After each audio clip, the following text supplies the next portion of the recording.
चढ़ाने जा रहे हो या पूजन की थाली रखने जा रहे हो, उसमें जो लोटा रखा हुआ है या अलग से लोटा पकड़ा हुआ है, वो लोटा, वो गिलास, पानी का भरा हुआ पात्र जब नीचे गिरता है, अपन कहीं जा रहे हैं, किसी को जल देने जा रहे हैं, किसी को पानी पिलाने जा रहे हैं, किसी भगवान शंकर के शिवालय में जल चढ़ाने जा रहे हैं, और अगर वो जल का पात्र नीचे गिर जाता है तो प्रसाद शिव महापुराण की कथा कहती है वो शुभ नहीं माना जाता, उसको शुभ नहीं कह सकते। प्रसाद शिव महापुराण की कथा कहती है चंचूला देवी बिंदु की धर्मपत्नी तुमरुका जी के यहाँ चली गई, तुमरुका जी से प्रार्थना करी, तुमरुका जी मेरे पति के मोक्षार्थ आप शिव महापुराण की कथा श्रवण करा दो।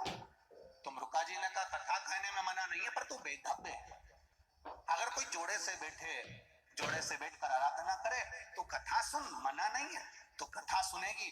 बेधब्य नारी अगर शिव महापुराण की कथा को श्रवण करती है तो पति के लोक हो जाती है। कुंवारी कन्या शिव महापुराण की कथा को श्रवण करती है, उत्तम वर प्राप्त कर उत्तम कार्य की ओर जाती है। कोई पुरुष शिव महापुराण की कथा को श्रवण करता है, उत्तम फल को पाता है। कोई सौभाग्यवती नारी शिव महापुराण की कथा को श्रवण करती है तो वो अखंड सौभाग्य प्राप्त करती है। ऐसी पावन शिव महापुराण की कथा, तो फिर मैं बेधब्य होकर इस कथा को श्रवण कर सकती हूँ, क्यों नहीं कर सकती? तू कर कथा श्रवण।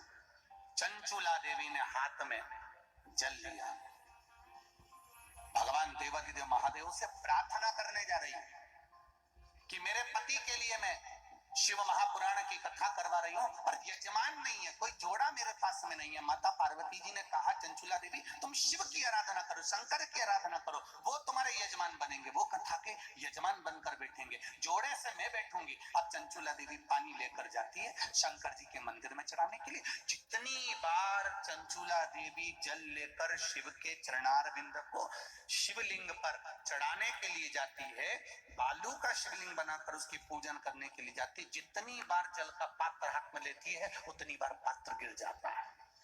अभी तक जितनी भी कथा हुई है, आप पुरानी कथा भी निकाल कर देखना, उस कथा में चंचूला देवी का जो आराधना का प्रसाद जल का जो महत्व है वो आज तक कथा में वर्णन नहीं आया। पर ये जो प्रसाद शिव महापुराण की कथा चल रही है बड़ौदा में, आपको पहले भी कहा कि ये कथा संपूर्ण भारतवासियों के लिए और देश विदेश में बैठे हुए भक्तों के लिए एक अलग गौरव की बात है कि ये कथा का रस तत्व अपने को मिल रहा है। चंचूला देवी